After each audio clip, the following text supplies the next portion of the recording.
কুরবানির সময় একটা অমুসলিম দলিত আদিবাসী কেউ কি মাংস দিয়া কি জায়েজ নেই? অবশ্যই জায়েজ আছে। আছে না নেই? কথা বলুন। সে যদি খেতে চায় তাকে আপনি দিতে পারেন।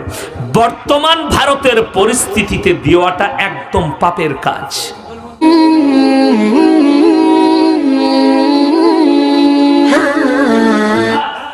ধর্ম যার যার উৎসব সবার হলে কুরবানির সময় ওদিকে ডাকতে হবে তো, আমাদের গরুর ঠ্যাংটা ধরবি আয়, ডাকা যাবে? বলবে তার ধর্মকে আঘাত আনা হচ্ছে। আপনি অবাক হবেন একটা কথা, থানায় মিটিংয়ে ডাকা হয় কোরবানির আগে, ডাকা হয় না? থানাতে ইমাম সাহেব দিকে ডাকে না আপনাদের এলাকায়? ইমাম, মসজিদের সেক্রেটারি, নেতা সকলকে ডাকা হয়। কেন? এই জন্যই যে আপনারা সম্প্রীতি বজায় রেখে পরব পালন করবেন। ইমাম সাহেবরা, আমরা মেম্বারে বলি জুম্মায় যে তোমরা গরুটা জবাই করলে লুকিয়ে করবে, কোনো অমুসলিম ভাইকে কষ্ট দিও না। শুধু তাই নয়, মাংস যদি আত্মীয় ঘরে পাঠান, জামাই ঘরে, বিটির ঘরে, বোনের ঘরে, একটু ভালো করে প্যাক করে পাঠাবেন যেন রাস্তায় পড়ে না যায়। যেমন আমি গতবারে বলেছিলাম, আমাকে অনেকজন প্রশ্ন করেছিল, আজকে আবার আপনাদেরকে শুনিয়ে দিয়ে যায়। কোরবানির সময় একটা অমুসলিম দলিত আদিবাসী কেউ কি মাংস দিয়া কি জায়েজ নেই? অবশ্যই জায়েজ আছে। আছে না নেই? কথা বলুন। সে যদি খেতে চায় তাকে আপনি দিতে পারেন। বর্তমান ভারতের পরিস্থিতিতে দেওয়াটা একদম পাপের কাজ। কথাটা বুঝতে পারেননি? বর্তমান পরিস্থিতিতে আপনাকে উদাহরণ দিই। আপনি একটা দলিত আপনার দরজায় এলো, সাঁওতাল, তারা কিছুই জানে না, মদ খেয়ে চলে এসছে। আপনি তার বাটিতে 2 পিস মাংস দিয়ে দিলেন, ঠিক আছে? আরো দুজন দিল 2-4 পিস। সে একটা হিন্দু পাড়া দিয়ে পেরিয়ে যাচ্ছে, ঠিক মন্দিরের সামনে তার বাটিটা পড়ে গেল, মাংসটা ধুলোই পড়ে গেল। সে মাংস কুড়ালো না, বাটি নিয়ে পালিয়ে গেল। কয়েকটা হিন্দু যুবক যখন দেখবে, যাদের মনেতে উগ্রতা ভাব আছে, সেই হিন্দুরা দেখলে বলবে এটা মুসলিমরা ফেলে দিয়ে গেছে আমাদের মন্দিরে। একটা সমাজে দ্বন্দ্ব এবং দাঙ্গা তৈরি হলো। যেমন আপনাকে একটা ইতিহাস বলি, যদিও এটা গোপনীয়। রানীগঞ্জে, আপনার বীরভূম ডিস্ট্রিক্টের ওই জায়গাটা হচ্ছে আপনার বারাবান এলাকা, বারাবানি, খুব ভালো এলাকা, অনেক মুসলিম হিন্দুর বাস মিশে থাকে।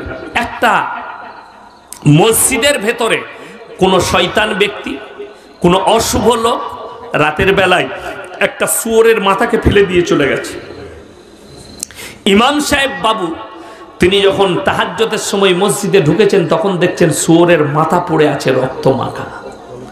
তিনি তাড়াতাড়ি বস্তায় ভরে মসজিদটাকে ধুয়ে পরিষ্কার করে ওই রাতের অন্ধকারে টাউনের বাইরে ড্রেনে ফেলে দিয়ে চলে এসেছে, যাতে কেউ কি বলেনি, মিটে গেল।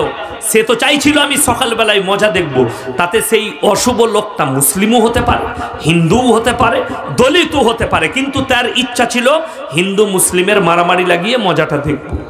আমার কথা আমি বুঝাতে পেরেছি? ওই জন্যে গরুর মাংসটা এই বর্তমান ভারতের পরিস্থিতি, কিছু অশুভ মানুষের কাছে আপনি অমুসলিমকে দিবেন না। দিবেন কি করে?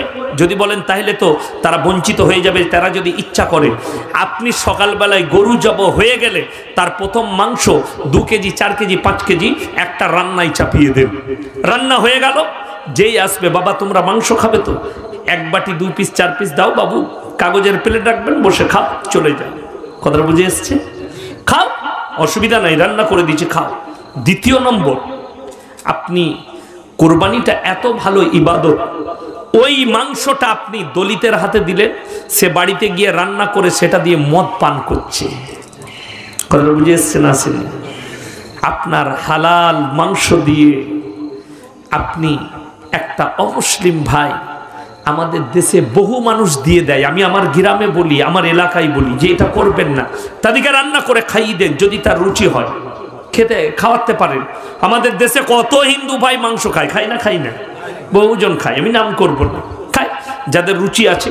যেমন আপনাকে বলে দিই, কোন মুসলিম ব্যক্তিকে আপনি ডাক্তারের কাছে গেছেন, আপনার কোলেস্টেরল আছে, হাই প্রেসার আছে, ডাক্তারে বললো বাবা আপনি গরুর মাংস খাবেন না, আপনার জন্য উচিত ইসলামের দৃষ্টিকোণে গরুর মাংস আপনার আর খাওয়া চলবে না, যেহেতু ইসলাম বলেছে তুমি তোমার প্রাণের কষ্ট দিও না। নবীজি বলেছেন, জোরে বলুন সুবহানাল্লাহ। কোরআনে আছে, তুমি তোমার জানের কষ্ট দিও না।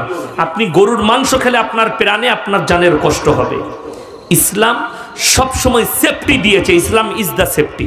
চারিদিক দিয়ে কোন ধর্মকে ইসলাম আঘাত করেনি। আমার বলার উদ্দেশ্য শুনেন, যতগুলো নবী পয়গম্বর দুনিয়ার বুকে এসেছেন সকলে তবলিগ করেছেন। তাদের প্রথম তবলিগ ছিল এক আল্লাহর প্রতি বিশ্বাস, অনেকগুলো আল্লাহর প্রতি নয়। প্রত্যেকটা নবীর বিশ্বাস। সেদিন আমি একটা হিন্দু বোন আমাদের বলেছে যে, যেমন দেখবেন একজন বাগেশ্বর ধাম বাবা একজন বেরিয়েছে, পর্চি দেখে সব বলে দিচ্ছে, তোমার ঘর কোথায়, তোমার কি হয়েছে, রোগ হয়েছে বলে দিচ্ছে। আমি ওই প্রসঙ্গে যাচ্ছি না, আমি ওই সম্পর্কে জ্ঞান রাখি না। তিনার কালা আছে, তিনি ওটা শিখেছেন, বলছেন আলাদা ব্যাপার। তিনি একটা বক্তব্যই বলেছেন, দুনিয়া মে তো কোই ধর্ম থাই নেই, সির্ফ সনাতন ধর্ম থা। তিনি বলেছেন। তো তিনার বোঝা উচিত দুনিয়াতে যিনি প্রথম মানব এসছেন তিনার নাম কি সকলে বলুন? হযরত আদম আলাইহিস সালাতু ওয়াস সালাম। তিনি মুসলমান ছিলেন না সনাতনী ছিলেন? মুসলমান। জোরে বলুন সুবহানাল্লাহ। আল্লাহ মুসলমান দিয়ে দুনিয়া শুরু করেছেন আর মুসলমান দিয়ে দুনিয়ার খাতম করবেন। খতমটাও হবে মুসলমান দিয়ে। তার একটা ভবিষ্যৎবাণী শুনেলেন, আপনাদের মাথার উপরে কালো মেঘ একটা উঠে আসছে, সেই মেঘটা কখন যে বর্ষাবে কেউ জানে না। রেডি থাকুন, সেটার নাম হচ্ছে তৃতীয় বিশ্বযুদ্ধ। ওয়ার্ল্ড ওয়ারে তৈরি হচ্ছে। ইউক্রেন রাশিয়া যুদ্ধ থামেনি, তার মধ্যখানে আমেরিকা যুক্ত হচ্ছে। ইরান আর ইসরায়েলের যুদ্ধ আসন্ন হয়ে গেছে। ভারতের সঙ্গে চাইনা লাগার আসন্ন হয়ে গেছে। আফগানিস্তানের সঙ্গে পাকিস্তানের যুদ্ধ হবে। এই ওয়ার্ল্ড ওয়ার তৈরি হবে। আর এই তৃতীয় বিশ্বযুদ্ধ হলে পরমাণু যুদ্ধ হবে। কিম জং উন 23 দিন পর আজকে বেরিয়ে আমেরিকাকে হুমকি দিয়েছে, আমি খেললে পরমাণু দিয়ে যুদ্ধ করব। কিম জং উন উত্তর কোরিয়ার প্রেসিডেন্ট, যাকে বলা হয় আপনার একজন দারুণ অত্যাচারী শাসক, যাকে বলা হয়।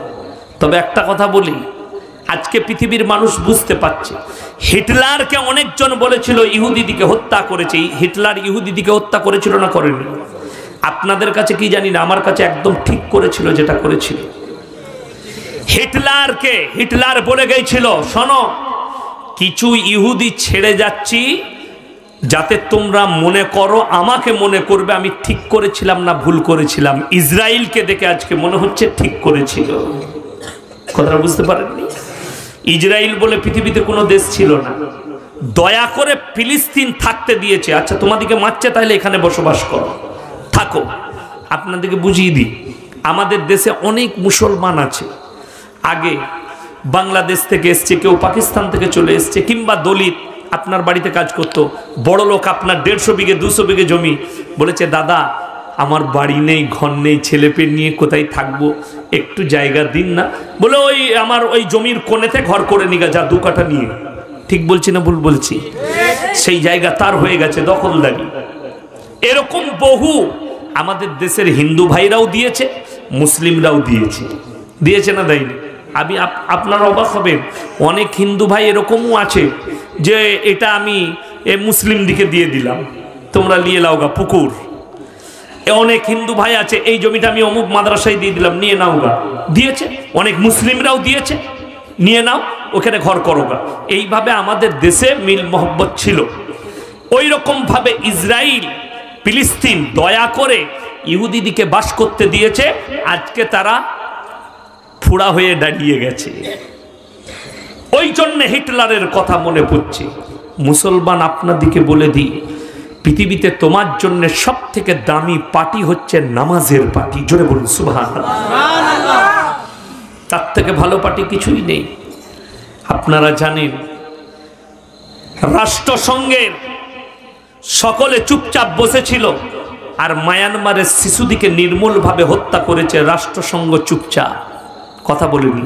সিরিয়ার ওপরে নির্মূলভাবে হত্যাকাণ্ড চালিয়েছিল আমেরিকা, আর এই ইউক্রেন সেনা পাঠিয়েছিল, অস্ত্র পাঠিয়েছিল। আজকে যাদের ইউক্রেনের ওপরে দয়া হচ্ছে, শুনে নেন, ইউক্রেনের ওপরে আমার দয়া নেই, ইউক্রেনে দয়া হচ্ছে ইউক্রেনের শিশুদের ওপরে। ইউক্রেনের যারা শিশু আছে, মাসুম আছে, তাদের উপরে আমার দয়া হচ্ছে। আল্লাহ তুমি এদিকে হেফাজত করো। কেন? মাসুমরা জান্নাতি। জোরে বলুন সুবহানাল্লাহ। আমাদের অনেকে জানে না, একটা ছেলে যদি অবৈধভাবে জন্মগ্রহণ করে, পরকিয়া করে, হয় না অবৈধ ছেলে, সেই ছেলেটা কিন্তু পাপী নয়। কথাটা বুঝতে পেরেছেন না? পারেন? পাপীটা হচ্ছে তার মা বাপ। সেই ছেলেটা জন্ম নেবার পরে মাসুম থাকে, আর সেই অবৈধ সন্তান জন্ম নেওয়ার পরে মারা গেলে সেই ছেলেটা জান্নাতি।